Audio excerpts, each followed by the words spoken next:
Assalamualaikum warahmatullahi wabarakatuh. Hamdan wa syukran lillah, wassalatu wassalamu ala rasulillah Sayyidina Muhammad ibni Abdillah, la hawla wa la quwwata illa billah. Amma ba'd. Jamaah Masjid Baitus Salam yang mudah-mudahan senantiasa dirahmati Allah.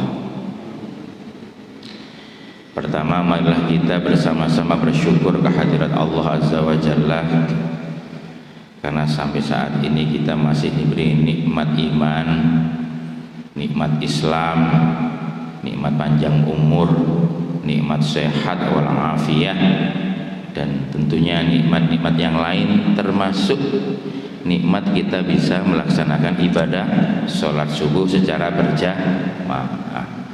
Ini adalah nikmat yang luar biasa dari Allah. Berapa banyak saudara-saudara kita yang masih terlelap dalam tidurnya sampai sudah ke masjid. Tentu kita harus senantiasa bersyukur atas limpahan karunia nikmat yang luar biasa istimewa ini. Salawat dan salam mudah-mudahan tercurahkan keharibaan Nabi Agung Muhammad sallallahu alaihi wasallam yang senantiasa kita harapkan syafaatnya fiddin wa dunya wal akhirah. Mengawali kajian pada subuh hari ini, mari kita bersama-sama membaca istighfar kepada Allah.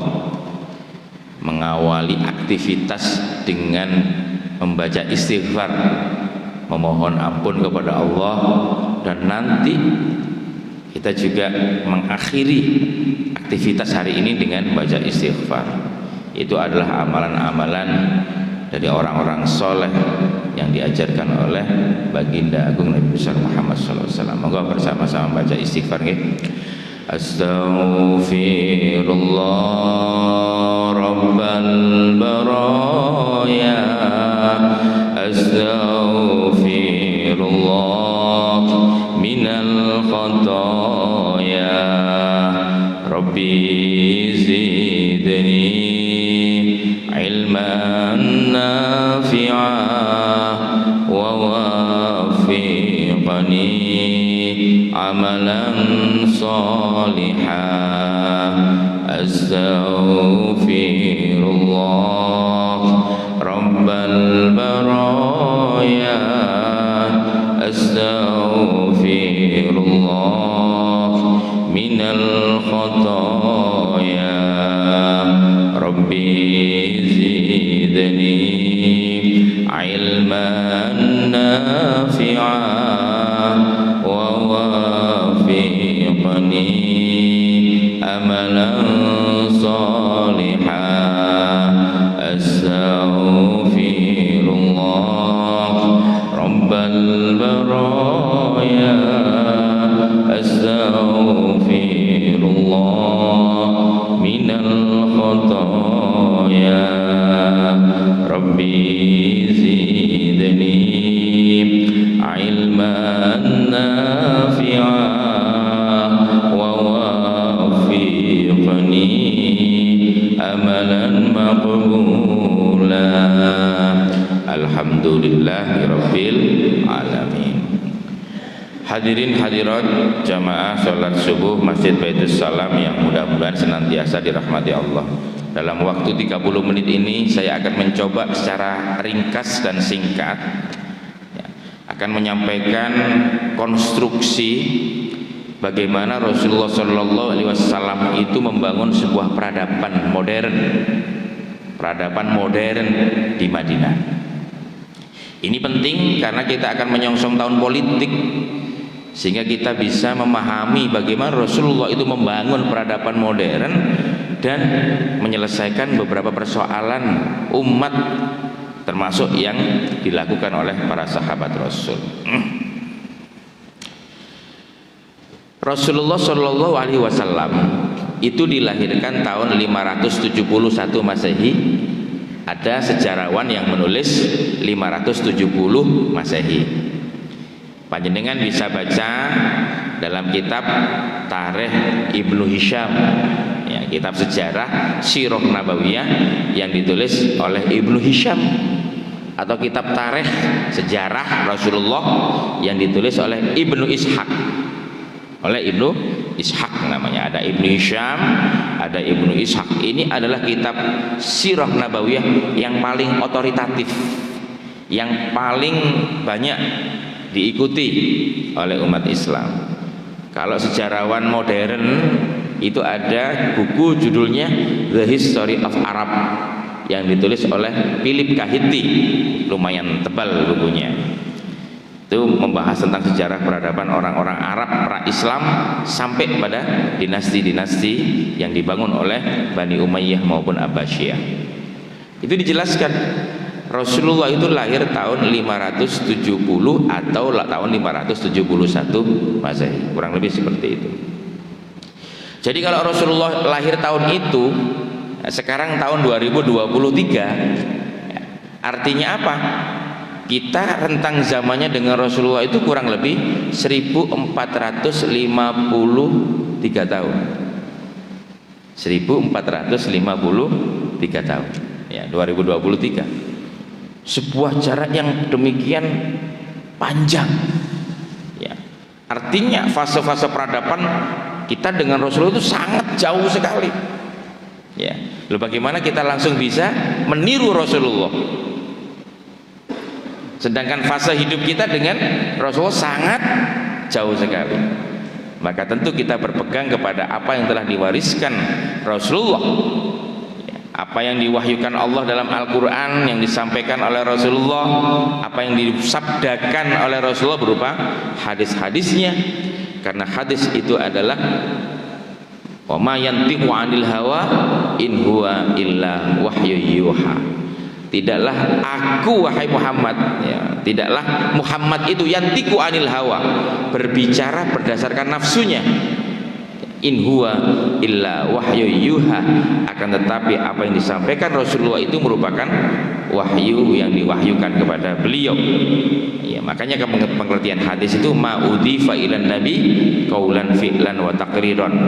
Apa yang disandarkan kepada Rasulullah baik berupa perkataan ini, ya, perbuatan atau penetapan, au himmatan atau keinginan Rasulullah. Ini definisi hadis menurut ulama ahli hadis. Ma udhifa ilan nabi qaulan wa fi'lan wa taqriran wa himmatan. Jadi kalau nanti kita bahas masalah hadis ini panjang, nanti kita akan menjadi topik kajian sendiri beberapa di waktu yang akan datang. Ketika Rasulullah dilahirkan, ya banyak peristiwa lah yang terjadi yang sering dibicarakan dalam sejarah. Rasulullah menerima wahyu pertama usia 40 tahun. Usia 40 tahun. Artinya tahun itu kurang lebih tahun 610 Masehi. 570 tambah 40 tahun berarti berapa? 610 Masehi. Ya. Menerima wahyu pertama. Apa surat yang pertama kali diwahyukan oleh Allah kepada Rasulullah? Iqra bismi rabbikal ladzi khalaq. Iqra, bacalah ya Muhammad, wahai Muhammad. Ya. Apa yang dijawab Rasulullah? Ma ana biqari. Saya tidak bisa membaca, katanya Rasulullah dalam keterangan tafsirnya. Ma ana biqari ini kemudian ada yang memaknai Rasulullah itu ummi. Ummi itu dalam banyak keterangan diartikan sebagai tidak mampu membaca dan menulis. Tidak mampu membaca dan menulis. Argumentasinya, kalau Rasulullah bisa membaca dan menulis, berarti Al-Quran itu nanti dianggap sebagai bikinan Rasulullah, bukan dari Allah. Itu. Tapi ada pendapat yang kedua. Ummi itu adalah wala yahudiyan wala nasroniyan Rasulullah itu bukan beragama Yahudi atau Nasrani, bukan membawa ajaran Yahudi maupun Nasrani, walakin Hanafiyan. Tapi Allah itu membawa ajaran yang lurus, yang langsung dari Allah, yaitu ajaran tauhid. Itu yang disebut ummi dalam perspektif yang lain. Ya, ini ma ana biqori, kata Rasulullah. Lo kalau panjenengan sekarang ditanya lah, kira-kira kita berpikir begini, Iqra ya Muhammad, yang dibaca Rasulullah itu apa? Ketika Allah berfirman Iqra ya Muhammad, yang dibaca Rasulullah itu apa?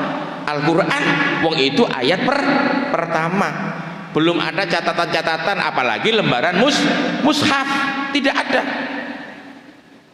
Lantas apa yang disuruh dibaca oleh Rasulullah kalau begitu? Tentu kita akan berpikir, ya kalau sekarang kita suruh baca Iqra, kita baca Al-Quran, sudah ada mushafnya. Tapi saat itu Rasulullah disuruh membaca, apa yang dibaca? Maka kemudian kita melihat ayat selanjutnya, Bismi rabbikal ladzi khalaq, dengan nama Tuhanmu alladzi khalaq, yang telah menciptakan kamu. Ya, jadi menciptakan kamu. Maka di sini ketika kita lihat Bismi rabbik, di situ ada ba. Ba dalam konteks ini dalam ilmu nahwu disebut ba harful jar. Ada 19 dalam kitab Alfiyah. Di antara fungsi ba ini adalah lil isti'anah, minta pertolongan kepada Allah. Bil basta'in wa addi awid al siki wa mislama wa man wa an bihan tiki. Dengan ba gunakanlah faedah lil isti'anah, bil basta'in wa addi, dan lil muta'addi, lil iwad, lil ilsok. Nah, ini apa? Nah, ini nanti bahasan sendiri. Nggih. Lil isti'anah, minta pertolongan kepada Allah. Jadi tanpa pertolongan Allah tidak ada yang bisa. Langsung Bismi rabbik, dengan nama Tuhanmu, artinya ta'alluqnya langsung kepada Allah. Alladzi khalaq, yang telah menciptakan kamu. Maka Rasulullah disuruh membaca dirinya sendiri sebenarnya, yang telah menciptakan dirimu Muhammad. Coba panjenengan sudah pernah enggak membaca diri sendiri? Apalagi dilanjutkan dengan ayat selanjutnya, khalaqal insana min alaq, yang telah menciptakan dirimu dari sesuatu yang menggantung. Bayangkan, sesuatu yang menggantung. Pada saat tahun 610 Masehi, yang namanya mikroskop belum ada, yang namanya teleskop belum ada, alat membesar untuk melihat kandungan belum ada. Tapi Al-Quran sudah menjelaskan bahwa manusia itu diciptakan dari sesuatu yang menggantung. Ternyata janin itu kalau ada pertemuan sperma sama ovum, itu menggantung di dinding rahim seperti kepompong. Ya Allah, ini yang kemudian diteliti oleh orang-orang barat, oleh orang-orang Eropa, cendekiawan, profesor, ya, yang akhirnya mereka beriman. Karena apa? Karena informasi dalam Al-Quran begitu luar biasa ilmiah. Makanya Iqra itu membuka umat Islam harus pinter secara rasional, secara emosional, maupun secara spiritual. Karena luar biasa ilmu pengetahuan itu ada dalam pesan-pesan Allah dalam Al-Quran. Apalagi ketika dikaitkan dengan ayat yang lain, laqad khalaqnal insana min sulalatin min tin, terkait dengan penciptaan manusia yang demikian detail. Manusia diciptakan dari saripati tanah, kemudian dari saripati itu ada sperma, ada ovum, sperma laki-laki, ovum perempuan bertemu, kemudian menjadi alaqah. Ya, min alaq itu menjadi sesuatu yang menggantung, kemudian alaqah menjadi mudghah, mudghah itu kemudian dibungkus dengan daging, terjadilah bakasawna khalqan akhar, ada janin yang dikasih nyawa oleh Allah. Itu detail sekali dalam Al-Quran. Nah, oke. Bismi rabbik, ini yang kedua. Setelah Rasulullah menerima wahyu, mendakwahkan di Mekah selama 13 tahun. Ini karena waktunya tidak panjang lagi, saya singkat-singkat aja. 13 Tidak ada respon yang istimewa dari orang Mekah. Rasulullah kemudian diperintah hijrah ke Yatsrib. Ya, tahun berapa itu? Tahun 622 Masehi. Ya, berarti ya 622, 610 tambah 13 tahun, ya kan? Ada yang mengatakan 623 Masehi. Tapi dalam keterangan di kitab Sirah Nabawiyah itu 622 Masehi. 23 September 622 Masehi. Ketika hijrah di Yatsrib, apa yang pertama kali dilakukan oleh Rasulullah? Pertama, membangun Masjid Nabawi. Karena tawaran-tawaran dari sahabat Ansor itu banyak. Rasulullah, dirikan masjid di tempatku, di pekarangan milikku. Lah, tentu Rasulullah di sini tidak mau ya untuk menyakiti tawaran-tawaran sahabat, ya, sehingga membiarkan ontanya yang bernama Al-Qaswa itu untuk memilih mana yang kira-kira layak untuk dijadikan masjid. Tentunya ini berdasarkan tuntunan wahyu. Akhirnya dibangun Masjid Nabawi. Setelah Masjid Nabawi dibangun bersama-sama dengan gotong royong, apa yang dilakukan oleh Rasulullah kedua kalinya? Mempersaudarakan antara kelompok atau golongan muhajirin yang ikut Rasulullah hijrah dengan golongan Ansor yang penduduk asli Madinah.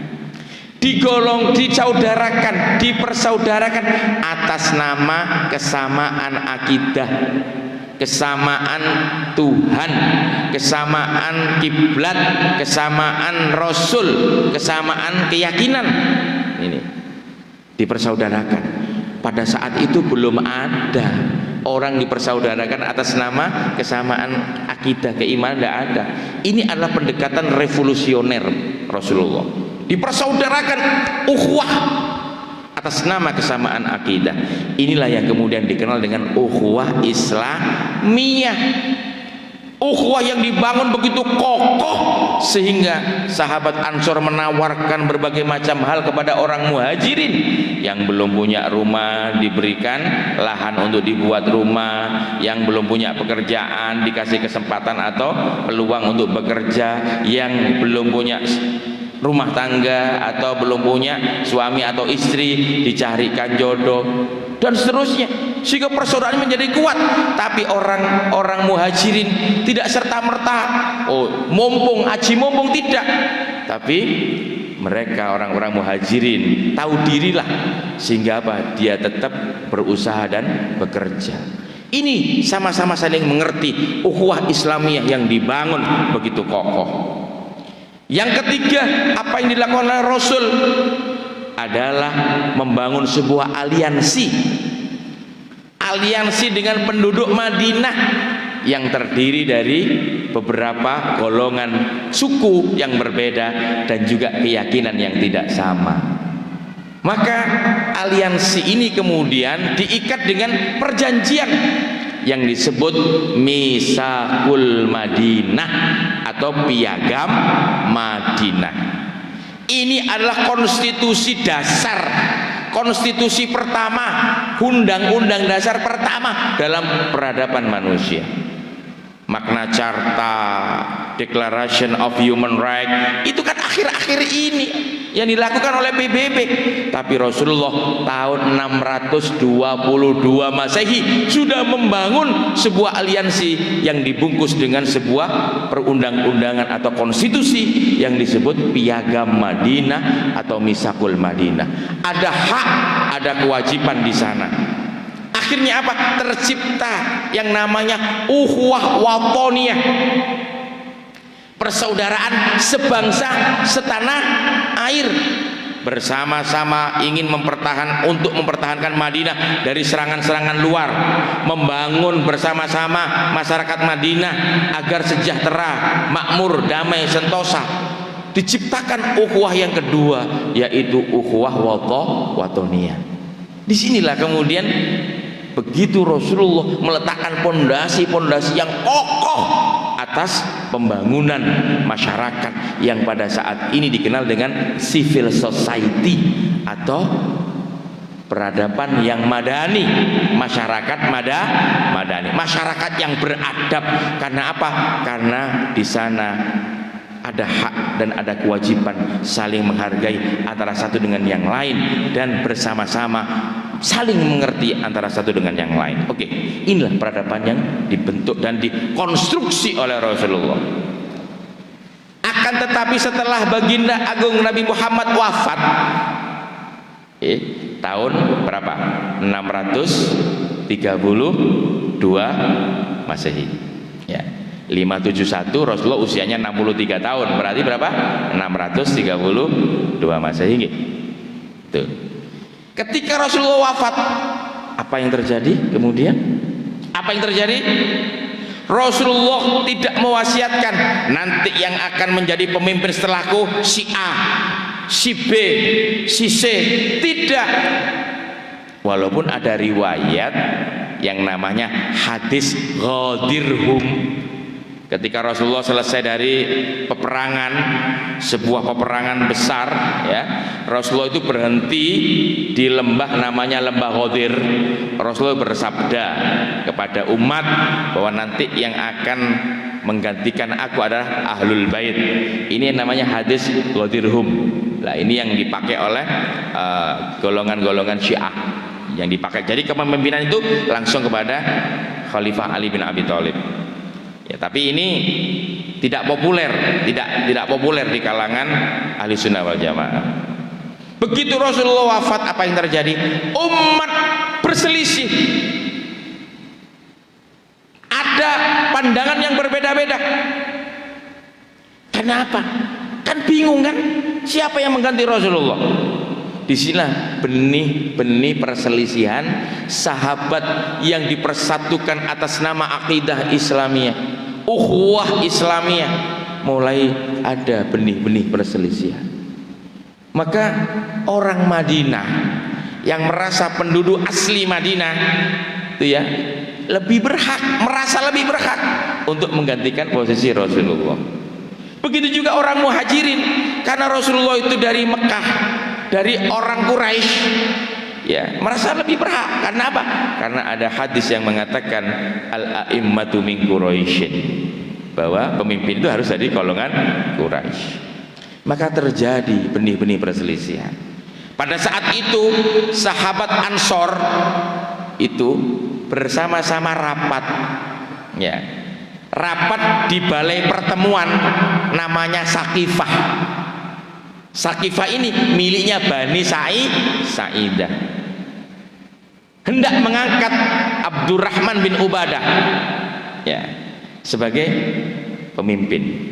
Ada Asid bin Khudair, ada Abdurrahman bin Ubadah, dan lain-lain. Ini hendak mengangkat Abdurrahman bin Ubadah sebagai khalifah. Pada saat itu jenazah suci Rasulullah itu masih berada di kediaman beliau, belum dikebumikan. Mendengar ada kumpul-kumpul orang-orang golongan Ansor di Saqifah Bani Sa'idah hendak mengangkat penduduk Madinah, hendak mengangkat perwakilannya sebagai khalifah, sebagai pemimpin pengganti Rasulullah. Yang namanya Khalifah Umar bin Khattab, sahabat Umar bin Khattab, mendapat laporan dari sahabat Bilal. Ya. Kemudian mendapat laporan itu, Umar bin Khattab mendatangi Abu Bakar yang masih di dalamnya Rasulullah, rumahnya Rasulullah. Akhirnya ketiganya ini bergegas mendatangi pertemuan itu. Umar, Abu Bakar bersama Bilal datang ke pertemuan itu. Terjadi perdebatan sengit. Siapakah yang akan mengganti Rasulullah? Tentu bukan sebagai Rasul, karena Rasul ini adalah yang mengangkat langsung Allah, tapi sebagai pemimpin umat atau Amirul Mukminin atau Khalifatur Rasul, pengganti Rasulullah dari sisi pemimpin umat, Amirul Mukminin. Setelah perdebatan yang begitu sengit, terjadilah sebuah kesepakatan dengan berbagai macam argumentasi. Ya, Akhirnya apa? Dipilihlah Abu Bakar As-Siddiq sebagai pengganti Rasulullah atau sebagai khalifah pertama. Ini adalah ijtihad, Pak. Karena Rasulullah belum memberikan tuntunan. Ayo, tidak ada tuntunannya. Maka apa? Sahabat Ansor, sahabat Muhajirin bermusyawarah mengangkat Abu Bakar sebagai pemimpin umat atau Khalifatur Rasul atau Amirul Mukminin. Apakah terjadi pertentangan? Ya pasti. Karena saat itu Ali bin Abi Thalib tidak dilibatkan. Sahabat-sahabat yang lain, Abdurrahman bin Auf, Zubair bin Awam, Tolha bin Ubaidillah, Sa'ad bin Abi Waqqas, sahabat-sahabat besar itu tidak dilibatkan. Yang bertemu adalah Abu Bakar, Umar, sama Bilal bersama golongan-golongan pembesar Ansar. Tentu kok saya gak dilibatkan? Pasti ada seperti itunya. Akan tetapi untuk menjaga ukhuwah Islamiyah, akhirnya kesepakatan di Balai Sakifah milik Bani Sa'idah itu kemudian menjadi keputusan bersama. Walaupun Ali bin Abi Thalib selaku sepupu dan menantu Rasulullah tidak dilibatkan dan sahabat yang lain. Nah, itu yang pertama, ijtihad pertama dalam Islam, yaitu memilih pemimpin. Karena apa? Ini tahun politik, Pak. Maka banyak terjadi perbedaan-perbedaan, tapi kita lihat sejarahnya seperti apa.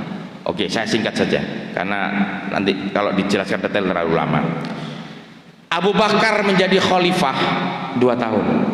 Yang dihadapi adalah pemberontakan dari orang-orang yang munafik, dari orang-orang yang ingkar, dari orang-orang yang tidak mau membayar zakat, ingkar kepada ajaran Rasul. Ini selama 2 tahun. Setelah Abu Bakar wafat, jadi model pertama itu memilih pemimpin itu musyawarah, Pak ya, musyawarah mufakat antara Ansor dan Muhajirin. Musyawarah mufakat. Setelah Khalifah Abu Bakar wafat, Khalifah Abu Bakar itu menunjuk Umar bin Khattab, menunjuk Umar bin Khattab untuk menjadi khalifah pengganti dirinya. Menunjuk, nih Abu Bakar, nih Umar ini yang menjadi khalifah setelahku. Lah inilah yang kemudian dalam teori politik Islam, panjenengan bisa membuka kitabnya Imam Mawardi dalam kitab Al-Ahkam As-Sultaniyah, disebut dengan teori waliyul ahdi. Artinya seorang pemimpin menunjuk pengganti dirinya. Ini namanya waliyul ahdi. Abu Bakar menunjuk Umar bin Khattab menjadi pengganti dirinya sebagai khalifah atau sebagai Amirul Mukminin. Nah, ini ya. Oke. Umar bin Khattab menjadi khalifah kurang lebih 10 tahun. Apa tidak ada gejolak? Tentu banyak. Ya, tentu banyak. Orang-orang munafik, orang-orang yang tidak suka Islam itu berusaha merongrong itu, walaupun Khalifah Umar terkenal tegas, adil, berwibawa, ditakuti karena keadilannya. Tapi ya tetap saja namanya urusan politik. Sehingga ya, melalui sebuah skenario ya, ada orang munafik namanya Al-Fairuz atau Abu Lu'lu, itu ketika sholat subuh sini berhasil menikam dengan pisau beracun Umar bin Khattab. Ini apa? Ini menandakan bahwa ya walaupun pemimpin itu adil, pemimpin itu memperhatikan rakyat, pemimpin itu menjadi teladan, dan pemimpin itu berwibawa dan hebat, tapi ada saja orang yang tetap tidak suka. Akhirnya walaupun Umar ini begitu luar biasa adil, begitu luar biasa merakyat, tapi karena fitnah akhirnya kemudian ada skenario untuk membunuh Umar bin Khattab. Begitu ditusuk oleh pisau beracun, mendekati ajalnya, Umar bin Khattab itu menunjuk 7 orang. yang nanti ditugasi memilih pengganti dirinya sebagai khalifah atau Amirul Mukminin. Ketujuh orang yang ditunjuk oleh Umar bin Khattab itu pertama adalah Ali bin Abi Thalib, kedua adalah Utsman bin Affan, ketiga adalah Abdurrahman bin Auf, keempat adalah Thalhah bin Ubaidillah, kelima adalah Zubair bin Awam, keenam adalah Sa'ad bin Abi Waqqas, ketujuh adalah Abdullah bin Umar. 7 orang ini yang dipasrai oleh Khalifah Umar nanti ketika beliau wafat, yang akan bermusyawarah dan mengangkat khalifah pengganti Umar bin Khattab. Setelah Umar bin Khattab wafat, maka 7 orang ini berkumpul untuk bermusyawarah dan menunjuk Utsman bin Affan sebagai khalifah ketiga. Lah 7 orang ini dalam teori politik Islam oleh Imam Mawardi ya itu dikenal dengan ahlul halli wal aqdi ya. Ahlul halli wal aqdi yaitu orang-orang yang mengangkat dan memberhentikan pemimpin. Ini adalah warisan dari Khalifah Umar bin Khattab. Kalau sekarang ini kira-kira ya DPR MPR itu yang punya mandat untuk mengangkat dan memberhentikan presiden pada waktu-waktu yang lalu. Ini yang disebut ahlul halli wal aqdi, menunjuk Utsman bin Affan menjadi khalifah pengganti Umar. Nggih, clear nggih? Nah. Utsman bin Affan menjadi khalifah kurang lebih 8 tahun. 8 tahun. Apakah tidak terjadi gejolak? Terjadi, Pak. Namanya politik. Khalifah Utsman dikatakan nepotisme karena mengangkat saudara-saudaranya sebagai pejabat-pejabat gubernur di Mesir, di Basrah dan sebagainya. Akhirnya apa? Terjadi pemberontakan. Ya, sampai kemudian dalam sejarah itu Khalifah Utsman diracun, ya kan, oleh orang-orang yang memberontak ini. Akhirnya kan beliau wafat dan tidak meninggalkan ya sebagaimana Abu Bakar menunjuk Umar atau Umar menunjuk 7 orang untuk diwasiati menjadi kelompok yang memilih pemimpin. Utsman tidak, Khalifah Utsman tidak. Akhirnya apa? Akhirnya para sahabat-sahabat senior yang 7 orang tadi itu di samping sahabat-sahabatnya berkumpul di Masjid Nabawi. Ya, kemudian membaiat secara bersama-sama Ali bin Abi Thalib sebagai khalifah. Ya kan? Maka ini disebut apa? Pemilihan secara langsung di masjid. Ini yang menjadi khalifah yang paling layak adalah Ali bin Abi Thalib. Bagaimana? Setuju, dibaiat oleh umat saat itu. Ini pemilihan langsung kayak sekarang pemilu itu loh, Pak. Ayo sopo-sopo, ini pemilihan langsung. Karena saat itu para sahabat memandang tidak ada orang yang paling pas menjadi khalifah setelah Utsman bin Affan kecuali Ali bin Abi Thalib. Ini pemilihan langsung. Apakah tidak ada gejolak? Ada. Walaupun Khalifah Ali terkenal pintar, alim, bisa menyelesaikan berbagai macam persoalan, tapi yang namanya politik tetap dicari-cari. Apa yang dicari-cari itu? Tuntutan dari keluarga Khalifah Utsman agar pembunuh atau yang meracuni Khalifah Utsman itu diusut sampai tuntas. Tuntutan. Akhirnya apa? Karena tim investigasi tidak kunjung untuk menemukan siapa pelakunya, ya, maka ada pemberontakan dari saudara-saudaranya Khalifah Utsman itu, termasuk Umayyah bin Abi Sufyan. Akhirnya terjadi peperangan. Pada masa Khalifah Ali ini ada perang Jamal yang terjadi antara Sayyidah Aisyah dengan Ali. Bayangkan, antara Aisyah istri Rasul dengan Ali bin Abi Thalib, antara Umayyah yang merupakan saudaranya Utsman bin Affan dengan Ali. Bayangkan urusan politik. terjadilah pertempuran antara Khalifah Ali bin Abi Thalib dengan Umayyah bin Abi Sufyan. Terjadi peristiwa tahkim, arbitrase. Saat itu apa itu tahkim, apa itu arbitrase? Yaitu sama-sama mengutus utusan untuk mencopot posisi masing-masing. Yang namanya Ali bin Abi Thalib mengutus Abu Musa al-Ash'ari sebagai perwakilannya, sedangkan Umayyah bin Abi Sufyan mengutus Amr bin As sebagai perwakilannya. Disepakati untuk kembali menjalin persatuan umat, sama-sama posisi Ali bin Abi Thalib dicopot sebagai khalifah, kemudian Umayyah ini bin Abi Sufyan itu dicopot jadi gubernur di Mesir.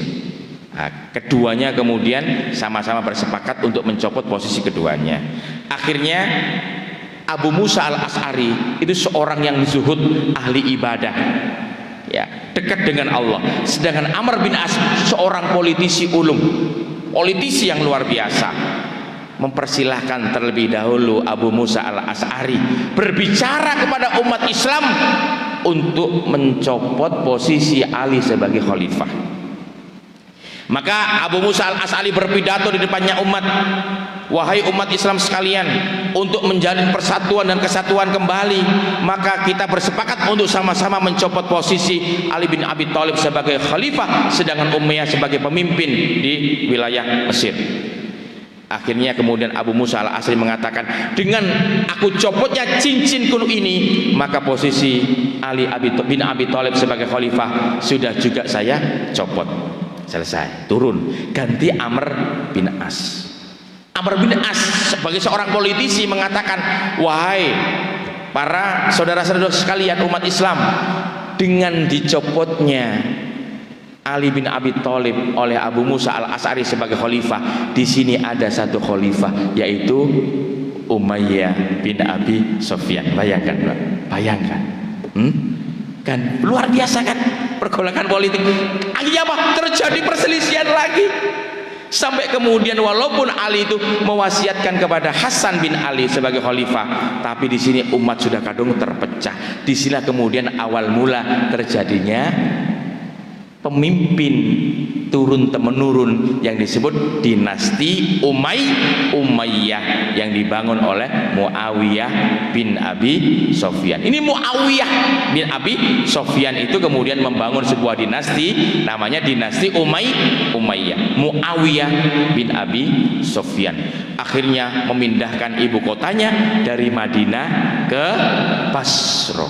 Kan begitu Pak? Ya, inilah persoalan umat seperti ini, sampai-sampai cucu Rasulullah yang namanya Sayyidina Husain, Muawiyah bin Abi Sufyan memerintahkan kepada Yazid bin Muawiyah yang merupakan anaknya Muawiyah itu untuk mengejar Sayyidina Husain yang lari ke Karbala. Dikepung dengan pasukan Yazid bin Muawiyah, kemudian terjadi peristiwa Karbala, yaitu terbunuhnya Sayyidina Husain, cucu kesayangan Rasulullah, Pak. Di Karbala dipenggal kepalanya dan dibawa ke hadapan Muawiyah bin Abi Sufyan.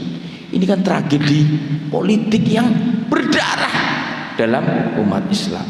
Maka dari itu, ini penting sebagai pembelajaran kita semuanya, bahwa politik itu begitu ternoda oleh intrik-intrik yang bisa menghalalkan segala cara untuk mencapai tujuannya, dan ini harus diantisipasi dan sama-sama kita pahami. Nah, ini kan sudah lebih dari 30 menit, nanti saya dimarahi karena takmirnya nanti.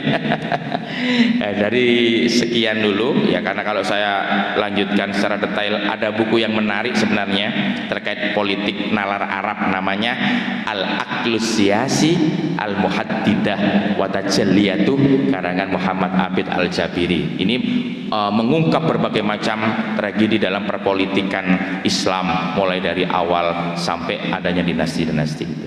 Saya kira demikian. Mungkin ada pertanyaan Bapak Ibu sekalian? Sampun? kurang panjang sebenarnya ya, nanti kita lanjutkan di waktu yang lain. Al-Fatihah.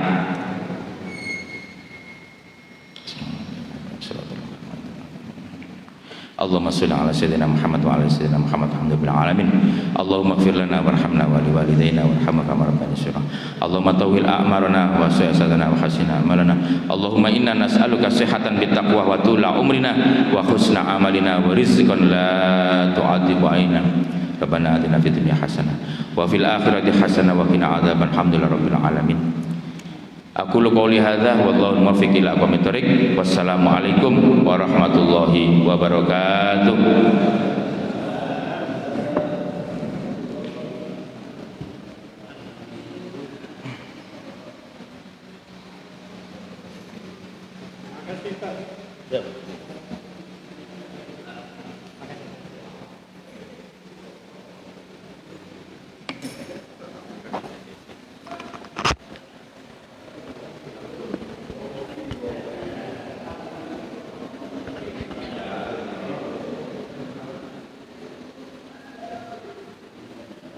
Alhamdulillah Pak Tulus, ini kawan-kawan jenengan semua Pak Tulus. Alhamdulillah, ada Pak Masian, ada Pak Komari,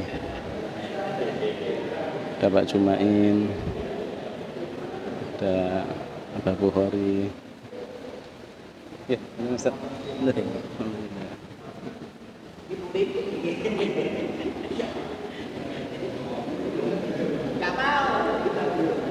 Oh, berkatnya Pak Tulus. Enggak.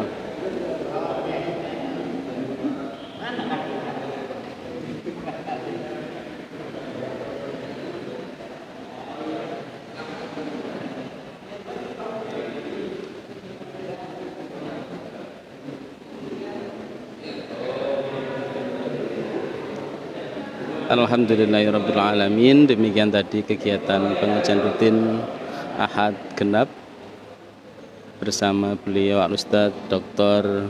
Kiai Haji Hasan Ubaidillah MSI. Beliau adalah salah satu inisiator untuk pendiri MI di Masjid Al-Akbar Surabaya.